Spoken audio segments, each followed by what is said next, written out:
So the whole story started, I think, when I was actually like 8-10 years old, when I bought the Gran Turismo 3. It was a British racing green one, 1.8 with LSD, and the car was just looking so nice. Red, didn't have much apparent rust. It just started to really rot away. I found massive holes, rust holes on it, and yeah, needless to say, I went to test drive and I just fell in love with the car immediately. What's up, everyone? It's a sunny day out again. Winter day, but sunny, so you know what that means.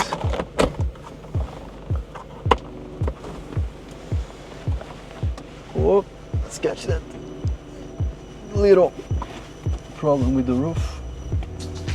Okay, nice.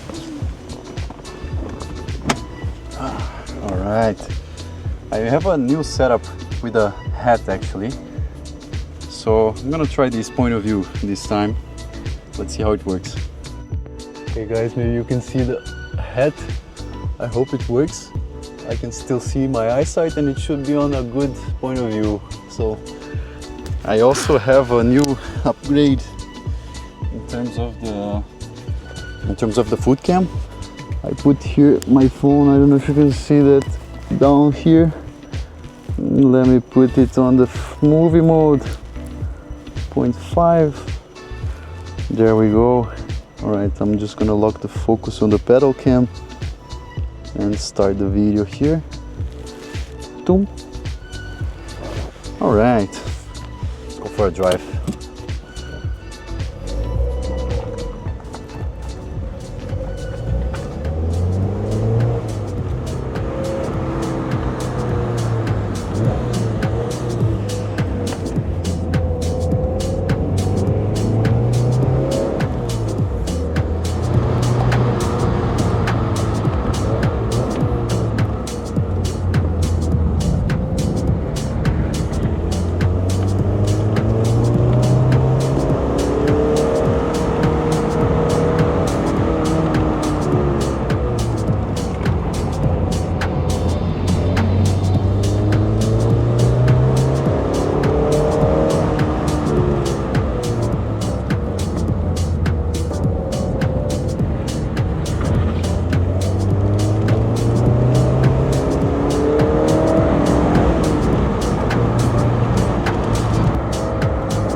Alright guys, so I took this drive spontaneously today and I thought maybe to talk a little bit more about why I chose the MX-5 as my, let's say, second car that I ever bought in my life.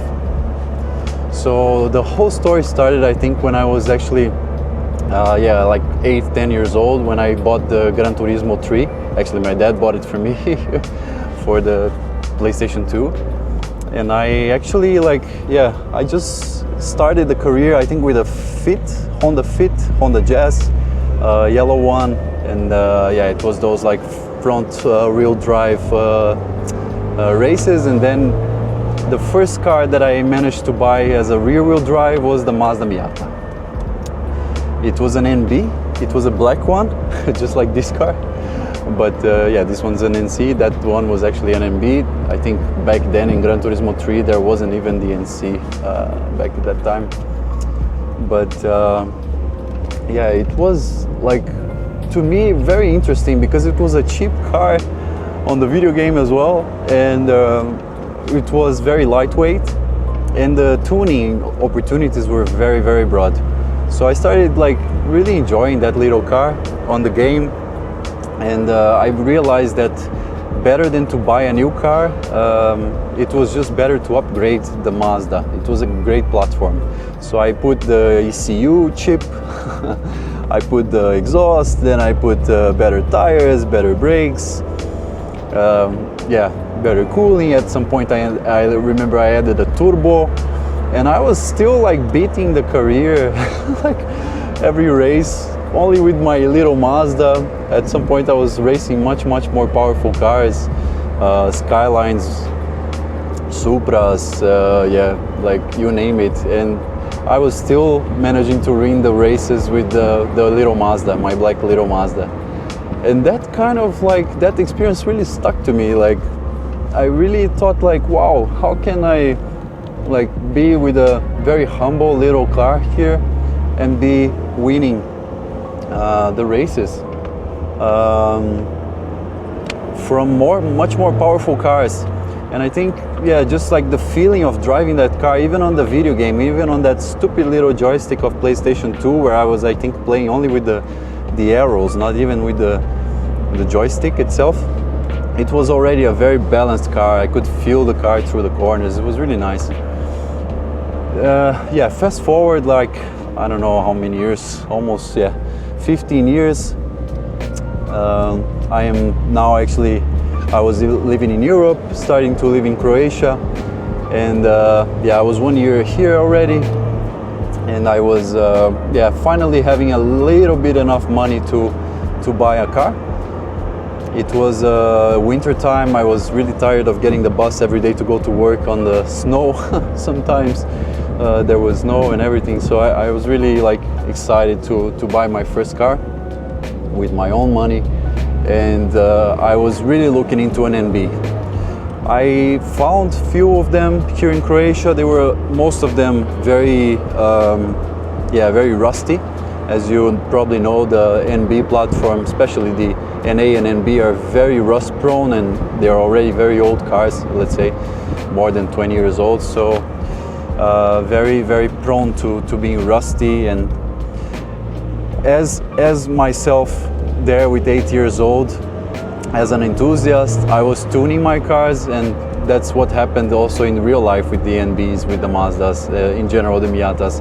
A lot of people, especially younger, let's say, people, they took them, they started modifying them. It's a great platform, and yeah, a lot of them ended up being, let's say, a little bit abused or thrown down a little cliff or yeah, like in general got destroyed in their lifetime. After 20 years old, 20 years, it was tough to find a good one. So I remember finding one that I almost pulled the trigger on. It was a British Racing Green one, 1.8 with LSD. It was really great. The guy brought the car actually for me to see. Like, I messaged him on Facebook. He brought the car for me to see close to my apartment. He was a super nice guy. You could see he was a clear enthusiast about the car. And yeah, I just got super happy that I saw that it was such a nice guy that like was taking care of his car with really like pride and joy, driving the car. And he gave me the keys to try the car, like complete trust, you know, like I'm a foreigner. We didn't even speak much, like I wasn't speaking Croatian at all. He wasn't speaking much English, but still we connected through that passion of the car, and he gave me the keys. We went for a ride. He was close to me, and I really just loved it so much. I remember just going a bit around the block, and it was so light, so nimble, like you could feel like the car kind of involving you, like two-seater, open roof. It was really cool. I'm a little bit tall myself. I'm 1.90 m, so the NB was a little bit like tough for me to see out of the windscreen. I was kind of like sitting almost like with the, you know, this frame of the windscreen kind of on my face. So that was something that kind of made me a little bit, yeah, worried. But I thought like, maybe I'll upgrade the seat, put the seat a bit lower at some point. I'll find a way.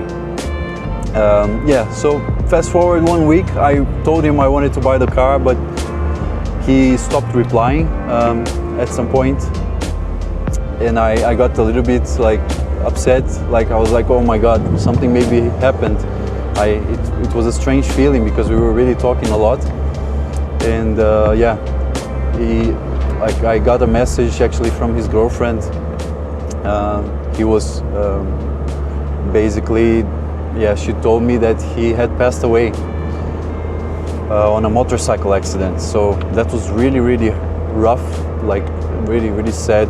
Like even if I met him only for those like 20 minutes in front of my house, it was clear that he was such a caring and cool guy, and it made me really, really sad.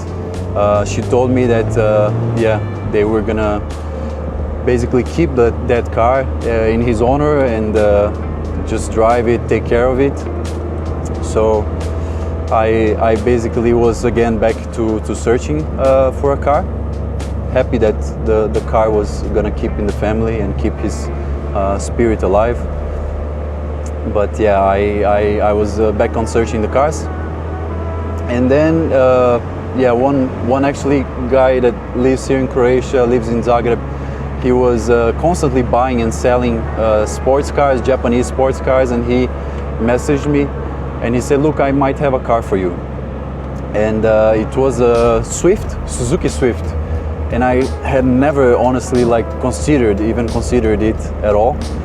But some 3 letters really caught my interest on that Facebook ad. It was a Suzuki Swift GTi. I was like, wow, GTI? Isn't that like a Volkswagen type of thing? But yeah, I started researching a little bit, and I found out that actually the Suzuki Swift GTi was actually one of the first ones to have that name GTI. And it was basically a lightweight Japanese sports car, high revving, naturally aspirated, with great dynamics, and yeah, a nice little engine, sports engine on a little small chassis. So I was like, wow, this is actually very cool. It was the second generation, 1991. The ad said it had I think 80,000 kilometers, but I soon realized that was probably bullshit, because the odometer only had 5 digits, so it was like probably the car reached 99,999 kilometers, and it just flipped over to 0 again. So I didn't know how many kilometers the car had, but I went to see it anyways, and the car was just looking so nice. Red, didn't have much apparent rust, and I was just so into it. I was just so like happy to finally have some sports cars that were, let's say, attainable to my budget, that I didn't even look at it much, like in terms of rust, in terms of, didn't go to a mechanic to check. I just took a drive with this guy that was selling the car. He was really like throwing it through the corners. I was like, man, I need to have this car. This is great. So yeah, I bought this car. I drove it for roughly 2 years, and I'll talk a little bit more about it when actually the spring comes along, because I will actually be able to drive that car again. It's still in my possession, but I don't drive it usually in the winter anymore because of the salt. You can probably see here as well on the roads there's salt, and after 2 years of daily driving that car and through winter, it just started to really rot away. I found massive holes, rust holes on it. Again, long story, I'll tell you when I introduced that car to the channel. But yeah, I needed a new car, and I just started looking again at the Mazdas, because that was really like my dream car. And I saw an ad about an NC 2006, and it was just really nice. I didn't see ever such a kind of rounded nicely the bumpers. They were just like fitting that NC so well, and I was like, oh, okay, this is something special.